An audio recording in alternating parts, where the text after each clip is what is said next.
محبت رسول صلی اللہ علیہ وآلہ وسلم۔ الحمدللہ رب العالمین والصلاة والسلام علی خاتم النبیین، اما بعد فاعوذ باللہ من الشیطان الرجیم، بسم اللہ الرحمن الرحیم۔ عرفان مدنی ٹی وی کے ناظرین کے لیے خوشخبری ہے کہ عرفان مدنی ٹی وی کے ساتھ 2 نیو یوٹیوب چینلز کا آغاز کر دیا گیا ہے۔ سب سے پہلے آپ یوٹیوب پر سرچ کر لیں عرفان مدنی ٹی وی۔ جیسے ہی چینل کا نیم سامنے آئے اس پہ کلک کریں، پھر تھوڑا سا سکرول کریں، وہاں آپ کو میرے 2 نیو فیچرڈ چینلز نظر آئیں گے۔ ایک کا نیم ہے عرفان قرآن وائس اور دوسرے کا نیم ہے مدنی مسائل بائی عرفان۔ عرفان قرآن وائس میں ہم آپ کی خدمت میں لے کر آئے ہیں قرآن پاک کی تلاوت، ترجمہ اور تفسیر صراط الجنان، جس میں آپ کو حاجی عبدالحبیب اتاری کی وائس میں قرآن پاک کی تفسیر سننے کو ملے گی۔ یہ چینل صرف اللہ پاک کی رضا کے لیے بنایا گیا ہے تاکہ آپ کا رشتہ قرآن پاک سے مضبوط ہو سکے۔ سیکنڈ چینل کا نیم ہے مدنی مسائل بائی عرفان۔ اس چینل پہ آپ کو ملیں گے دعوت اسلامی کے دارالفتاء اہل سنت سے لیے گئے اسلامی سوال جواب اور ایسے اسلامک رسالات جس میں امیر اہل سنت کی جانب سے اسلامک سوال جواب بتائے گئے ہیں۔ میری آپ سب سے محبت بری گزارش ہے کہ ان دونوں چینلز کو اوپن کریں، ویڈیوز دیکھیں اور لازمی سبسکرائب کریں۔ آپ کا سپورٹ میرے لیے صرف مدد نہیں، ایک روحانی تعلق کا اظہار ہے۔ اللہ پاک ہم سب کو دنیا اور آخرت کی بھلائیاں نصیب فرمائے۔ دعاؤں میں یاد رکھیے گا۔ آئیے اس ہفتے کا رسالہ سنتے ہیں۔ جزاک اللہ خیرہ۔ محبت رسول صلی اللہ علیہ وآلہ وسلم۔ یہ بیان شیخ طریقت امیر اہل سنت بانی دعوت اسلامی حضرت علامہ مولانا ابو بلال محمد الیاس عطار قادری رضوی ضیائی دامت برکاتہم العالیہ نے 1407 ہجری بمطابق 1987 عیسوی کو دعوت اسلامی کے اولین مدنی مرکز جامع مسجد گلزار حبیب کراچی میں عاشقان رسول کے ہفتہ وار سنتوں بھرے اجتماع میں فرمایا تھا، جسے المدینۃ العلمیہ کے شعبہ بیانات امیر اہل سنت نے مرتب کیا ہے۔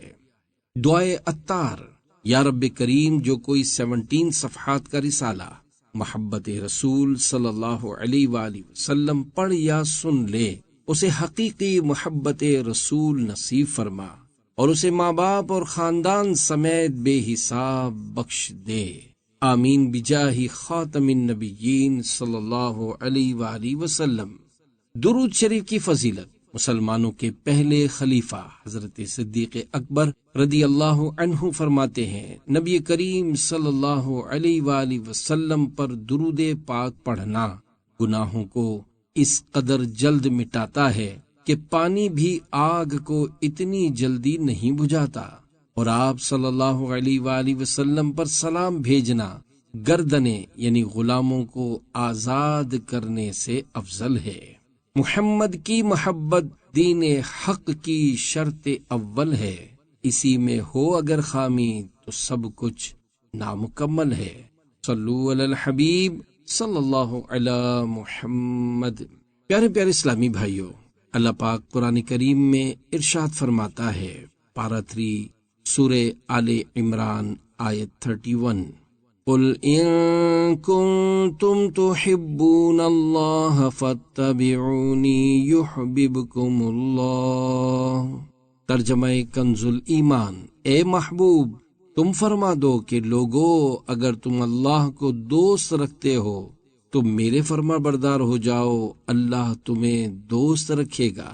اس آیت مبارکہ میں بتایا گیا ہے کہ اللہ پاک کی محبت حاصل کرنے کے لیے اتباع سنت شرط ہے، یعنی اگر کوئی اللہ پاک کا محبوب یعنی پسندیدہ بندہ بننا چاہتا ہے تو اسے چاہیے کہ سنت کی پیروی کرے۔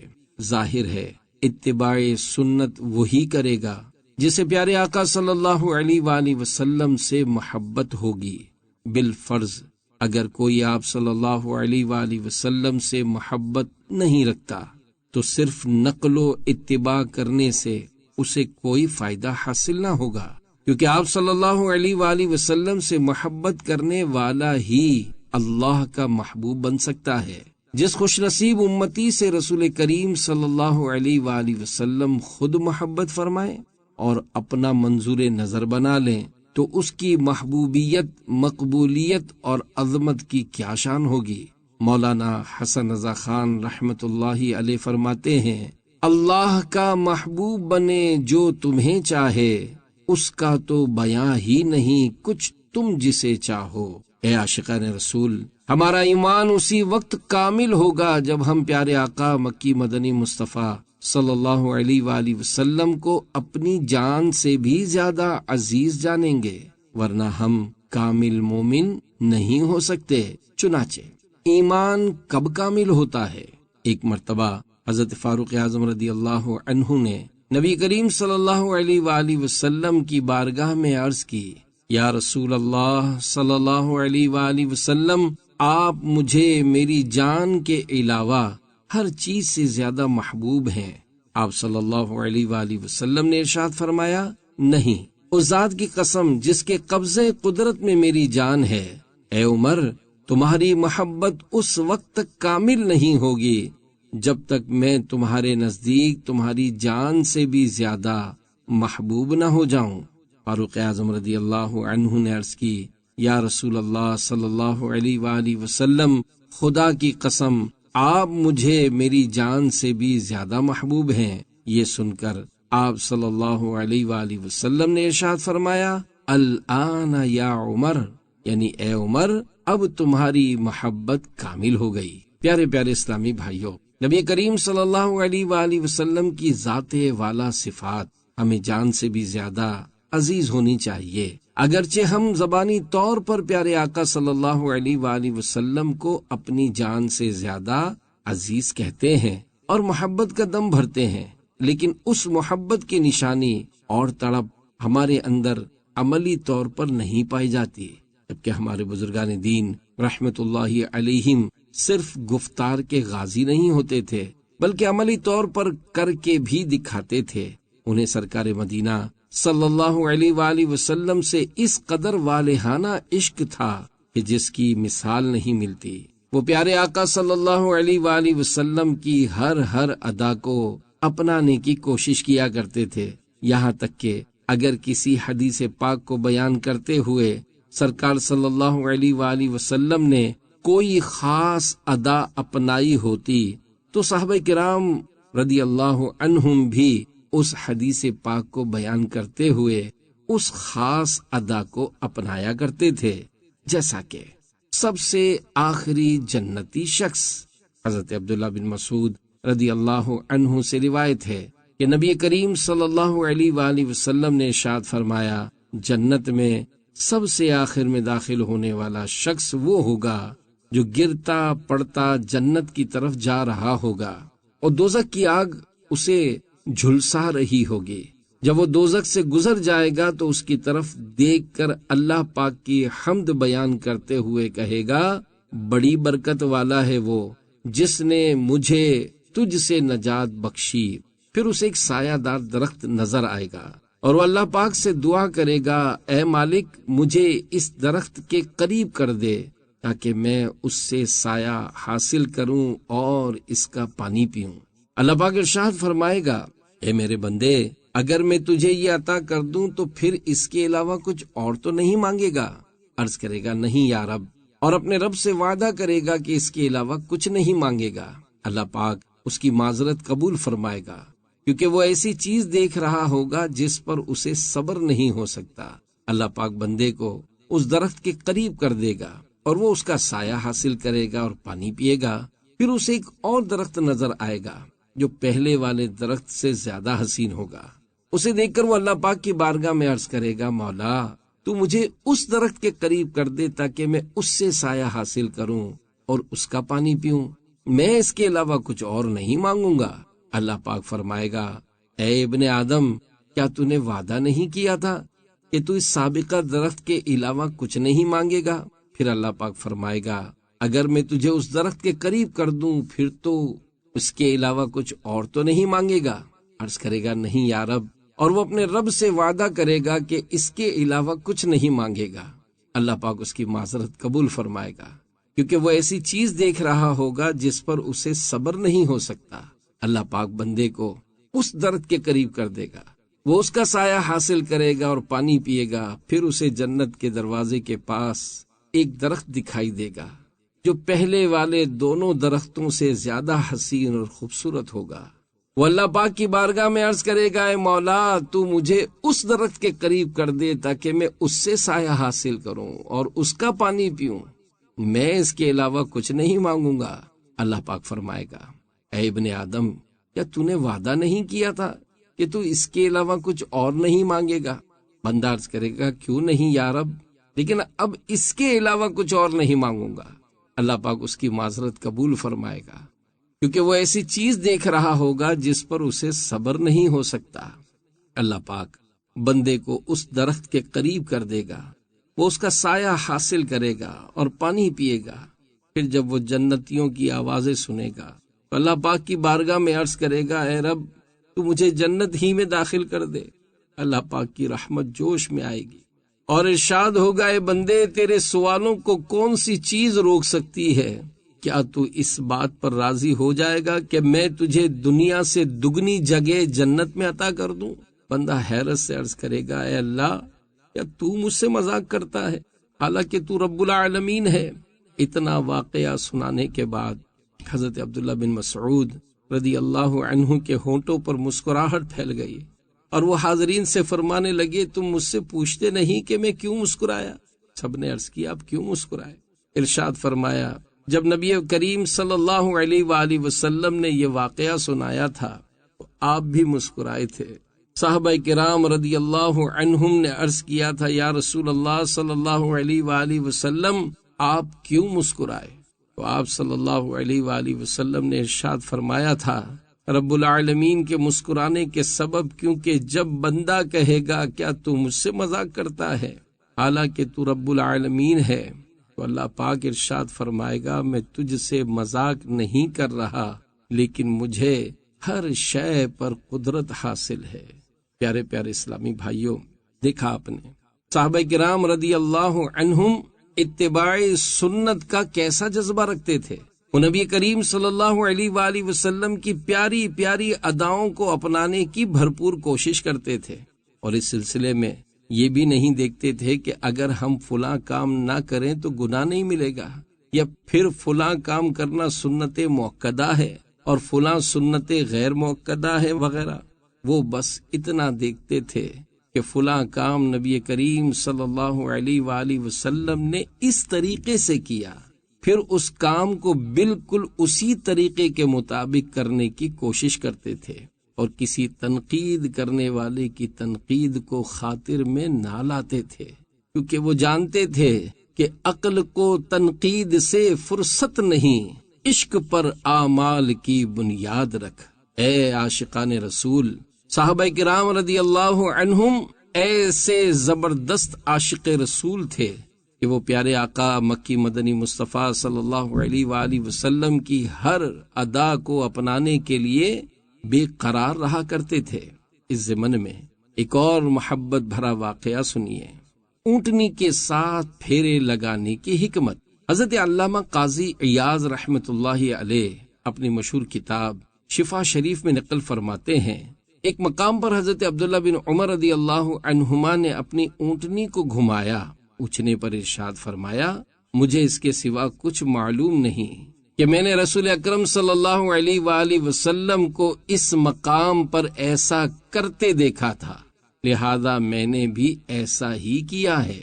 پیارے پیارے اسلامی بھائیوں، صحابہ کرام رضی اللہ عنہم کا جذبہ اتباع سنت دیکھیے، اور دوسری طرف اپنی محبت پر غور کیجیے کہ بالکل کھوکھلی، عمل سے خالی اور زبان کی نوک تک محدود ہے۔ جب ہمارے سامنے نبی کریم صلی اللہ علیہ وآلہ وسلم کا ذکر خیر ہوتا ہے تو ہم پر کوئی خاص کیفیت طاری نہیں ہوتی۔ اس کے برعکس جب ہمارے بزرگان دین رحمت اللہ علیہم کے سامنے پیارے آقا مکی مدنی مصطفیٰ صلی اللہ علیہ وآلہ وسلم کا ذکر خیر ہوتا تو ہیبت و جلال سے ان کے چہروں کا رنگ بدل جاتا، اور عشق و محبت میں ان کی آنکھوں سے آنسو جاری ہونے لگتے۔ اس ضمن میں دو رقت انگیز واقعات سنیے اور عشق رسول میں اضافہ کیجیے۔ نمبر 1، ہمیں ان پر رحم آنے لگتا۔ حضرت امام مالک رحمت اللہ علیہ فرماتے ہیں کہ حضرت ایوب سختیانی رحمت اللہ علیہ کے سامنے جب نبی کریم صلی اللہ علیہ وآلہ وسلم کی حدیث مبارک بیان کی جاتی تو وہ اس قدر روتے کہ ہمیں ان پر رحم آنے لگتا۔ نمبر 2، ذکر مبارک سنتے ہی سنجیدہ ہو جاتے۔ حضرت امام ابن سیرین رحمت اللہ علیہ بڑے ہنسمکھ اور شگفتہ مزاج تھے، لیکن جب ان کے سامنے پیارے آقا مدینے والے مصطفیٰ صلی اللہ علیہ وآلہ وسلم کا ذکر خیر ہوتا تو بالکل سنجیدہ ہو جاتے، چہرے پر روب طاری ہو جاتا، بدن مبارک سے عاجزی اور انکسار ظاہر ہونے لگتا اور ہنسی والا انداز بالکل ختم ہو جاتا۔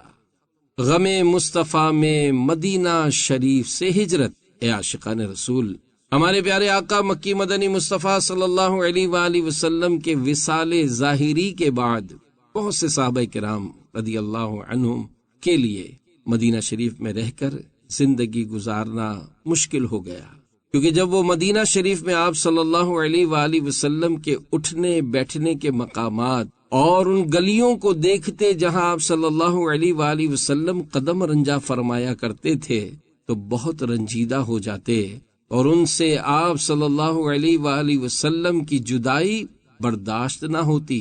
چنانچہ اسی فراق و جدائی کی تاب نہ لاتے ہوئے وہ مدینہ شریف سے ہجرت کر گئے۔ مؤذن رسول کی مدینہ شریف سے ہجرت۔ حضرت بلال حبشی رضی اللہ عنہم سے بھی نبی کریم صلی اللہ علیہ وآلہ وسلم کی جدائی برداشت نہ ہوئی، چنانچہ کبھی آپ رضی اللہ عنہ پر ایسی رقت طاری ہو جاتی کہ مدینہ شریف کی گلیوں میں دیوانہ وار گھومتے اور لوگوں سے پوچھتے تھے کہ اگر تم نے کہیں تاجدار مدینہ صلی اللہ علیہ وآلہ وسلم کو دیکھا ہے تو مجھے بھی دکھا دو۔ آخر کار جدائی کی تاب نہ لاتے ہوئے آپ مدینہ شریف چھوڑ کر ملک شام کے شہر حلب میں رہائش پذیر ہو گئے۔ کچھ عرصہ گزرنے کے بعد جب ایک رات سوئے تو قسمت چمک اٹھی اور خواب میں مدینے کے تاجدار صلی اللہ علیہ وآلہ وسلم کی زیارت سے مشرف ہوئے۔ لبہائے مبارکہ کو جنبش ہوئی، رحمت و محبت کے پھول جھڑنے لگے اور الفاظ کچھ یوں ترتیب پائے، ما هذه الجفوة یا بلال اما آن لک ان تزورنی یا بلال، یعنی اے بلال یہ کیا جفا ہے، کیا ابھی وہ وقت نہ آیا کہ تم میری زیارت کے لیے حاضر ہو جاؤ؟ فرمانے والا شان سنتے ہی حضرت بلال رضی اللہ عنہ رخت سفر باندھ کر سواری پر سوار ہوئے اور مدینہ شریف کی طرف چل پڑے اور بڑی تیزی کے ساتھ منزلوں پر منزلیں طے کرتے ہوئے مدینے پاک کی طرف بڑھے چلے جا رہے تھے۔ یاد رکھیے، جس کی کمر عزم طیبہ کے لیے بندھی ہو اسے ارد گرد کے ماحول سے کوئی سروکار نہیں ہوتا، اس لیے حضرت بلال رضی اللہ عنہ پر صرف ایک ہی دھن سوار تھی کہ جلد از جلد پیارے آقا صلی اللہ علیہ وآلہ وسلم کے قدموں میں پہنچ جاؤں۔ گھر سے کہیں اچھا ہے مدینے کا مسافر، یہاں صبح وطن شام غریب الوطنی ہے، کہتا ہے مسافر سے یہ ہر نخل مدینہ، آرام ذرا لے لو یہاں چھاؤں گھنی ہے۔ آخر کار یہ عاشق زار مدینہ پاک کی مہکی مہکی فضاؤں میں پہنچ گئے۔ مدینہ شریف کی گلیوں میں پہنچتے ہی دل کی دنیا بدل گئی، کیف و مستی کا عالم طاری ہو گیا۔ دیوانہ وار مدینہ شریف کی گلیوں میں تاجدار مدینہ صلی اللہ علیہ وآلہ وسلم کو تلاش کرنے لگے۔ جب رسول اللہ صلی اللہ علیہ وآلہ وسلم مدینہ شریف کی گلیوں میں نظر نہ آئے تو تمام مسلمانوں کی پیاری امی جان حضرت بی بی عائشہ رضی اللہ عنہا کے حجرے میں موجود رسول کریم صلی اللہ علیہ وآلہ وسلم کی قبر انور پر پہنچے اور رو رو کر عرض کی، یا رسول اللہ صلی اللہ علیہ وآلہ وسلم، حلب سے غلام کو زیارت کے لیے بلایا، اور جب غلام زیارت کے لیے حاضر ہوا تو آپ پردے میں چھپ گئے۔ الغرض ادھر عرض و معروض پیش کی جا رہی تھی اور ادھر مدینہ طیبہ میں یہ خبر تیزی سے پھیل گئی کہ مؤذن رسول حضرت بلال رضی اللہ عنہ مدینہ شریف میں تشریف لے آئے ہیں۔ بس پھر سب کی نگاہوں میں پیارے آقا مکی مدنی مصطفیٰ صلی اللہ علیہ وآلہ وسلم کے جلوے پھر سے ابھرنے لگے، بے قرار دل تڑپنے لگے۔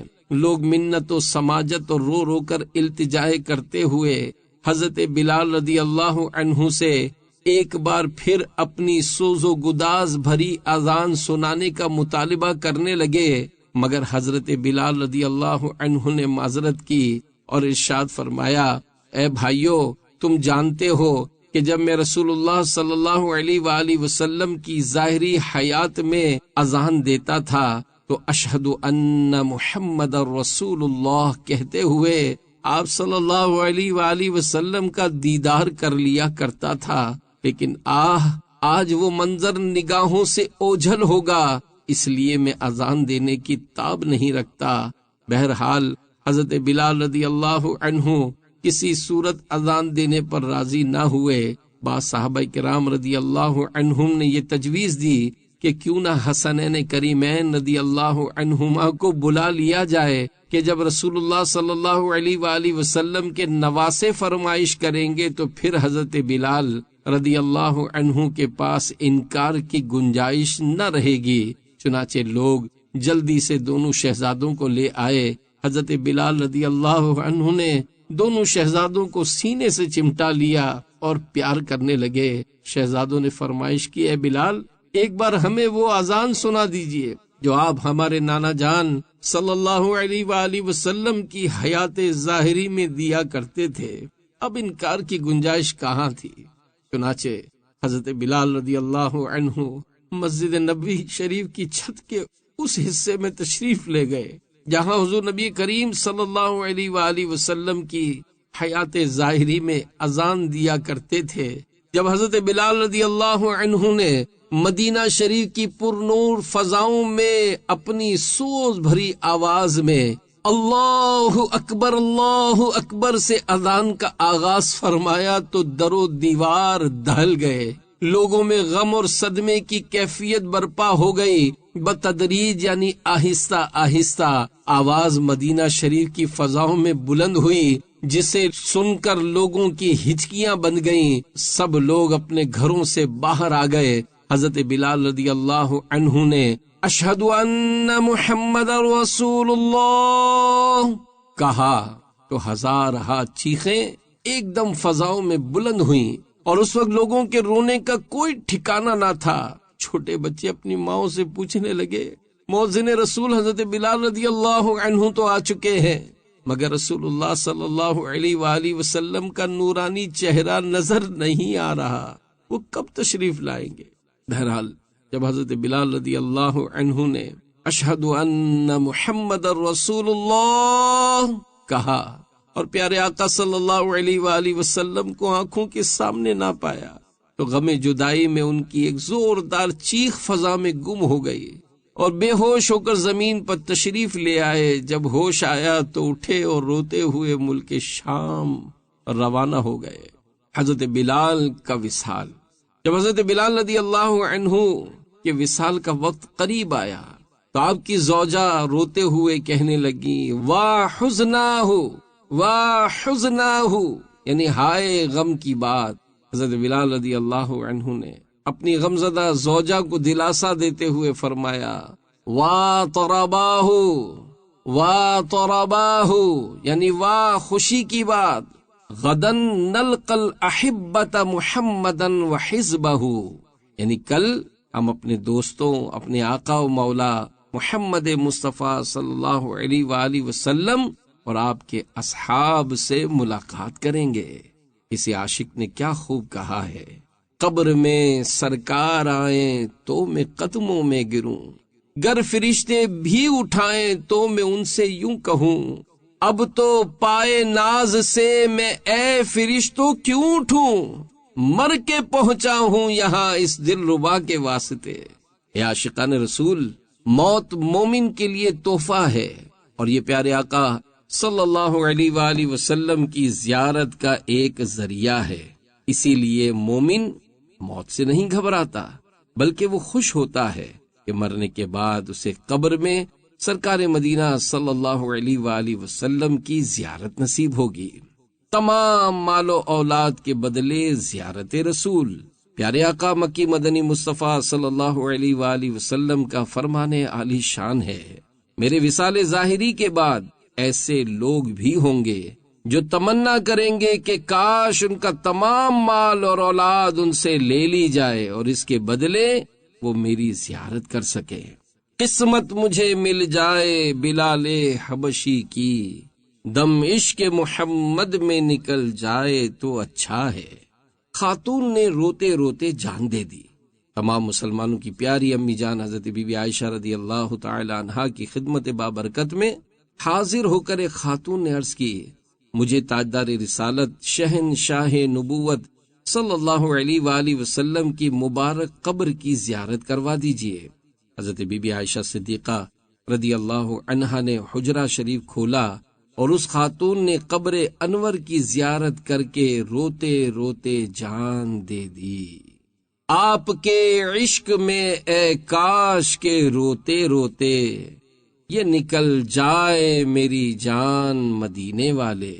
پیارے پیارے اسلامی بھائیوں، دیکھا آپ نے ایک خاتون کا عشق رسول کے قبر انور کی زیارت کرتے ہی اس پر عشق و محبت کی کیفیت طاری ہوئی اور اس نے روتے روتے بارگاہ رسالت میں اپنی جان کا نذرانہ پیش کر دیا۔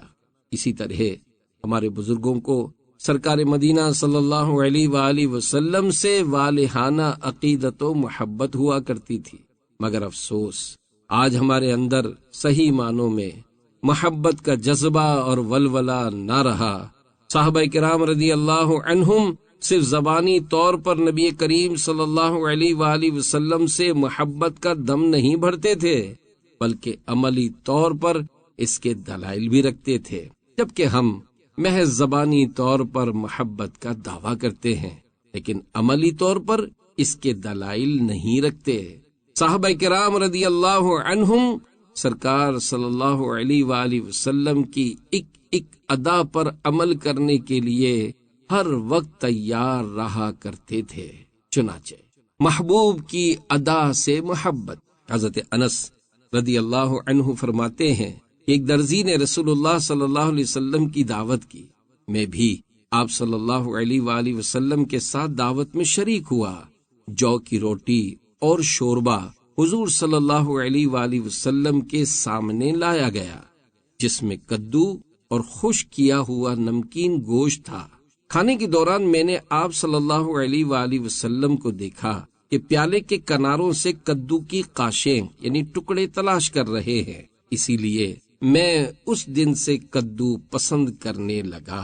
اے عاشقان رسول، دیکھا آپ نے کہ صحابہ کرام رضی اللہ عنہم کس قدر سرکار صلی اللہ علیہ وآلہ وسلم کی پسند کا خیال رکھا کرتے تھے، مگر ہم بہت سے معاملات میں آپ صلی اللہ علیہ وآلہ وسلم کی پسند اور سنتوں کو پسے پشت ڈال دیتے ہیں۔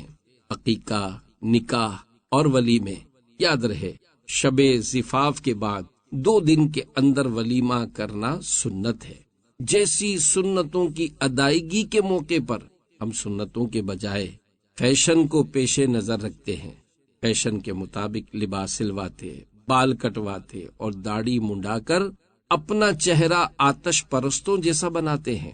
اگر ہم اپنے خاندان پر نظر دوڑائیں تو معلوم ہوگا کہ خاندان کے کسی بھی فرد کو زلفے رکھنے کی سعادت نصیب نہیں، حالانکہ زلفے رکھنا پیارے آقا مکی مدنی مصطفیٰ صلی اللہ علیہ وآلہ وسلم کی پیاری پیاری سنت ہے۔ آپ صلی اللہ علیہ وآلہ وسلم نے ہمیشہ زلفیں رکھیں، کبھی آدھے کان تک، کبھی پورے کان تک، اور کبھی زیادہ بڑھ جاتی تو مبارک شانوں سے چھوتی۔ امیر اہل سنت مولانا محمد الیاس عطار قادری رضوی دامت برکاتہ العالیہ داڑھی سے متعلق اپنے جذبات کا اظہار کرتے ہوئے ارشاد فرماتے ہیں، اللہ پاک ہمیں ایمان پر موت نصیب فرما دے، اس سے پہلے کہ ہمارا چہرہ معاذ اللہ دشمنان مصطفیٰ جیسا ہو جائے۔ اپنا یہ ذہن بنا لیجئے کہ اگر اس طرح چلے تو ہماری گردن پر چلے، ہماری داڑھی پر ہرگز نہ چلے۔ افسوس آج کل بہت سے مسلمان داڑھی شریف کے بالوں کو نوچ نوچ کر گندی نالیوں میں بہا دیتے ہیں۔ ایسوں کا آخرت میں کیا بنے گا؟ ایسا کرنے والوں کو ہوش کے ناخن لینے چاہیے۔ یاد رکھیے، ایک مٹھی داڑھی رکھنا واجب اور داڑھی منڈانا یا ایک مٹھی سے کم کروانا دونوں حرام اور جہنم میں لے جانے والے کام ہیں۔ دیکھیے، داڑھی رکھنا تمام انبیاء کرام علیہم السلام کی سنت مبارکہ ہے۔ کوئی نبی ایسا نہیں جس نے معاذ اللہ داڑھی منڈائی ہو۔ اسی طرح کوئی ولی بھی داڑھی منڈا نہیں ہو سکتا، اور اگر کوئی داڑھی منڈا خود کو ولی کہے یا کہلوائے تو وہ لوگوں کو دھوکا دیتا ہے، کیونکہ جب تک اتباع سنت نہ پائی جائے اس وقت تک کوئی ولی نہیں ہو سکتا۔ یہاں تک کہ ایک عارف باصفا یعنی اللہ پاک کے ایک ولی کا ارشاد ہے، اگر تو کسی شیخ کو ہوا میں اڑتا ہوا یا پانی پر چلتا ہوا دیکھے لیکن وہ عملاً اللہ پاک کے کسی فرض یا نبی کی کسی سنت کا تارک ہو تو وہ جھوٹا ہے۔ یہ اس کی کرامت نہیں، استدراج یعنی بے باک فجار یا کفار سے جو خلاف عادت بات ان کے موافق ظاہر ہو کہلاتا ہے۔ مشرکین کی مخالفت کرو۔